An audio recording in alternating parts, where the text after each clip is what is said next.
Mais la prochaine fois, je vais bien vous Toujours des expliquer. occasions de tomber dans le péché. Mais quel malheur pour celui qui fait tomber les autres dans le péché. Supposons ceci, on lui attache une grosse pierre au cou et on le jette dans la mer. Eh bien cela vaut mieux pour lui que de pousser un seul de ses petits à faire le mal.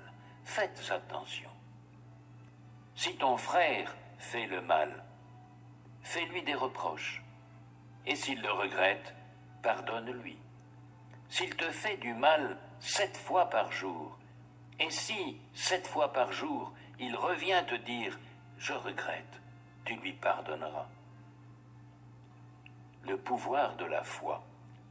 Les apôtres disent au Seigneur « donne-nous une foi plus grande ». Le Seigneur répond « si votre foi est aussi petite qu'une graine, Alors, vous pouvez dire à cet arbre « arrache tes Alors racines d'ici et va te planter dans la mer ». Il vous obéira. Les disciples de Jésus sont des serviteurs ordinaires. Supposons ceci. L'un de vous a un serviteur. Il laboure les champs ou il garde les troupeaux. Quand le serviteur revient des champs, vous ne lui dites pas « va vite manger ». Au contraire, vous lui dites « prépare mon repas ». Ensuite, change de vêtements, viens me servir pendant que je mange et que je bois. Après, tu mangeras et tu boiras à ton tour. Vous ne remerciez pas votre serviteur parce qu'il a fait ce que vous avez Alors commandé. C'est la même chose pour vous maintenant. je vais arrêter parce Quand vous faites tout ce que Dieu vous commande, dites « Nous sommes des serviteurs ordinaires. Nous avons fait seulement ce que nous devions faire. » Jésus guérit 10 lépreux. Jésus marche vers Jérusalem. Il traverse la Samarie et la Galilée. Il entre dans un village et 10 lépreux viennent à sa rencontre. Ils restent assez loin de Jésus et ils se mettent à crier « Jésus, Maître, aie pitié de nous !»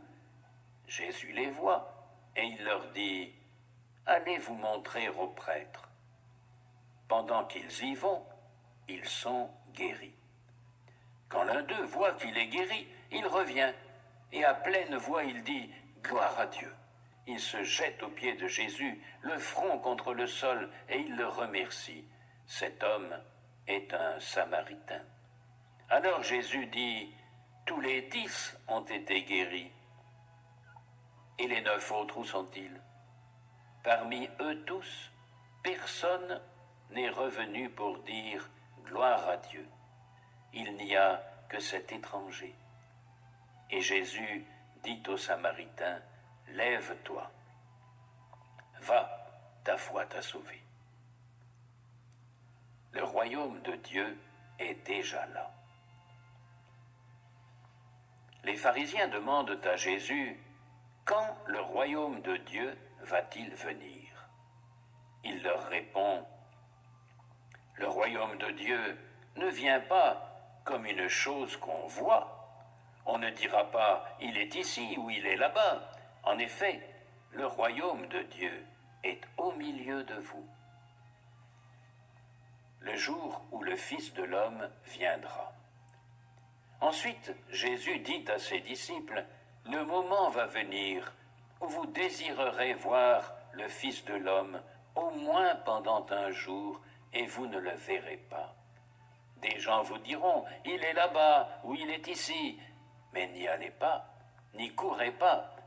En effet, le jour où le Fils de l'homme viendra, ce sera comme l'éclair. Il apparaît tout à coup et sa lumière va d'un bout du ciel à l'autre. Mais il faut d'abord que le Fils de l'homme souffre beaucoup et que les gens d'aujourd'hui le rejettent. Le jour où le Fils de l'homme viendra, il se passera la même chose qu'au temps de Noé. Les gens mangeaient, buvaient, ils se mariaient ou donnaient leurs filles en mariage. Puis Noé est entré dans le bateau. Il y a eu une grande inondation et tous ces gens sont morts. Ou bien il se passera la même chose qu'au temps de Lot. Les gens mangeaient et buvaient, achetaient et vendaient, plantaient et construisaient. Mais le jour où Lot a quitté Sodome, Dieu a fait tomber du ciel une pluie de feu et de poussière brûlante, et tous ces gens sont morts. Le jour où le Fils de l'homme apparaîtra, il se passera la même chose. Ce jour-là, celui qui sera sur la terrasse ne devra pas descendre pour aller chercher ses Bon, affaires on dans va sa arrêter maison, parce que c'est vraiment et long. celui qui sera dans son champ ne devra pas retourner chez lui. Rappelez-vous la femme de Lot. Celui qui cherche à garder sa vie la perdra. Celui qui perd sa vie la conservera. Oui, je vous le dis, cette nuit-là, 2 personnes seront sur le même lit. On prendra l'une et on laissera l'autre. 2 femmes seront en train d'écraser du grain ensemble. On prendra l'une et on laissera l'autre. Les disciples demandent à Jésus, « Seigneur, cela se passera à quel endroit ?» Il leur répond, « Là où il y aura le cadavre, les charognards se rassembleront. » Chapitre 18. L'histoire du mauvais juge et de la veuve. Jésus raconte une histoire. Ok, on va arrêter là. Dans la prochaine vidéo, comment on appelle ça? Je vais finir ça parce que c'est trop long. Quand c'est long comme ça, les gens n'ont pas le temps de regarder. Ok. Voilà, donc on va s'arrêter là. Et puis, je vais vous dire merci et regarder la vidéo. À écouter la parole de Dieu, c'est bon. Parce que la parole de Dieu t'enseigne qui est Dieu. La parole de Dieu t'enseigne comment tu dois marcher avec Dieu. La parole de Dieu t'enseigne beaucoup de choses que tu ne connais pas. Ok? Voilà, parce que des fois, ce qui est écrit dans la Bible et la parole de Dieu, c'est la même chose, oui, mais l'explication, des fois, c'est pas... Ok? Voilà, donc, il y en a qui lisent la Bible, ils ne comprennent pas vraiment la parole de Dieu. Alors que quand les gens qui parlent comme ça, oralement, tu peux comprendre facilement par rapport à quand tu lis la Bible, ok? Parce que tu peux lire le passage, mais tu ne comprends pas vraiment ce que vous voyez là. Des fois, il y a des mots que je sais que vous ne pouvez pas comprendre. Je suis obligé de vous expliquer dans notre français, ok? Parce que ces gens-là ils parlent en code. Jésus parle en code. Ses disciples parlent en code. Les serviteurs, les anciens serviteurs de Dieu qui étaient sur la terre avant que Jésus n'arrive, eux tous ils parlent en code. Donc quand le Saint-Esprit ne t'habite pas pour t'enseigner, tu ne peux pas comprendre beaucoup, tu ne peux pas vraiment comprendre ce qu'ils disent. Tu peux comprendre le mot, mais tu ne peux pas comprendre qu'est-ce que ça veut dire. Ok?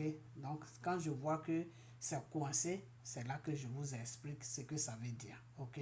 C'est comme la Bible. La Bible, quand tu n'as pas la connaissance de la Bible, ou quand tu dois lire la Bible, tu dois prier d'abord, demander à Dieu, au Saint-Esprit, de t'amener dans sa parole, de t'ouvrir les yeux et les oreilles spirituelles pour que tu puisses voir et comprendre ce que tu lis. Si tu ne fais pas ça, tu vas lire la Bible comme un journal. C'est-à-dire, tu vas comprendre toi ce que tu as envie de comprendre, mais tu ne vas pas comprendre ce que Dieu dit. Ce que Dieu dit vraiment dans sa parole, là, tu ne peux pas comprendre ça. Okay? Et souvent, il y a beaucoup de personnes qui se disent pasteurs qui font ça. C'est-à-dire, ils ne comprennent pas la Bible. Il va la lire et il va vous expliquer ça à sa manière que lui, il comprend ça. Et quand c'est comme ça, c'est dangereux parce qu'il est en train de tordre la parole de Dieu. Il est en train il tord le cou à la parole de Dieu. Et quand c'est comme ça, devant Dieu, c'est comme si la personne est dans un péché. Ok? Parce que quand tu ne connais pas, tu dois demander. C'est pour ça que le Seigneur appelle ses serviteurs. Parce que quand le Seigneur t'appelle pour que tu puisses le servir, il va t'enseigner. Dieu même va t'enseigner. Ok? Donc quand tu vas lire un passage de sa parole qui est la Bible, que tu ne comprends pas, lui, Dieu, il va te faire comprendre qu'est-ce que ça veut dire. À partir de là, tu peux aussi, quand tu dis à tes fidèles de lire, qu'ils ne comprennent pas, tu peux leur expliquer. Okay? Moi, si j'arrive à comprendre facilement et puis je vous explique, c'est parce que c'est le Saint-Esprit qui m'explique ce que ça veut dire. Donc, moi, à mon tour, je suis obligé de vous expliquer qu'est-ce que ça veut dire. Mais comme il parle en même temps, et puis c'est long, des fois, je ne prends pas vraiment le temps de décortiquer. Ok? Voilà, donc c'est comme ça que ça se passe. C'est pour cela que quand tu dois servir le Seigneur ou quand tu dois travailler pour Dieu, il faut attendre que ce soit lui, Dieu même, qui t'appelle. Quand tu viens toi-même, tu vas enseigner du faux. Ok? Voilà, tu vas enseigner du faux. Tous les grands serviteurs de Dieu qui ont servi Dieu sur la terre avant que Jésus n'arrive, c'est Dieu qui les a appelés. Tous les Abraham, les Joseph, les Moïse, les Élie, tout cela, c'est Dieu qui les a appelés. C'est pour ça qu'ils étaient corrects.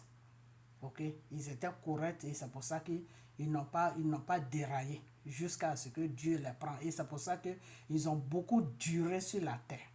Ok?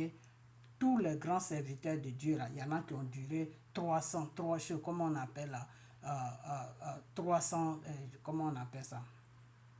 Quand on dit 100 ans, 200 ans, oui, il y en a qui ont duré 300 ans, il y en a qui ont duré 200 ans, il y en a même qui ont duré 900 ans. Ok? 900 ans. Ok? Pourquoi Dieu les a fait durer sur la terre beaucoup? Parce qu'ils étaient dans la vérité devant le peuple de Dieu.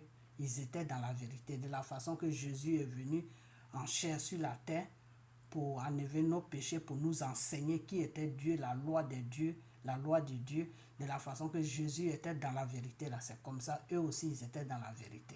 Okay? Mais entre eux et Jésus, la seule différence, c'est que Jésus, lui, il est l'Esprit de Dieu. Okay? Jésus est l'Esprit de Dieu. Et quand il est sorti, enfin, quand il est né, c'est là qu'il a pris le corps humain. C'est là que l'Esprit a pris le corps humain. Okay? Pour pouvoir rester parmi nous sur la terre, il fallait que l'Esprit prenne le corps humain. Parce que l'Esprit seul ne peut pas vivre sur la terre. Ok, voilà, c'est pour ça que vous allez voir les démons. Les démons, ils sont comme les esprits. C'est pour ça que vous allez voir les démons. Ils possèdent les corps des gens pour vivre là-dedans. Mais la prochaine fois, on va parler de ça. Ok, voilà. Donc, je vais vous laisser. Je sais que la vidéo est très très loin. C'est parti très très loin. Mais écoutez-la. Ça va vous apprendre beaucoup de choses dans le Seigneur. Ok, voilà. Donc, je vais vous laisser. Portez-vous bien. Et puis, n'oubliez pas les deux prières, le 3 et le 4. Ok, voilà. Donc, portez-vous bien. Et puis, on a bientôt. Partagez surtout la vidéo. Je sais qu'elle est longue, mais c'est pas grave. Partagez-la. Et puis, on se dit bye bye. Ok, que c'est pour la gloire de Dieu. Tout ce que je fais, c'est pas pour moi. Donc, ne me regardez pas. Regardez votre Seigneur, le Dieu Tout-Puissant, Jésus. Ok, voilà. Donc, on se dit bye bye.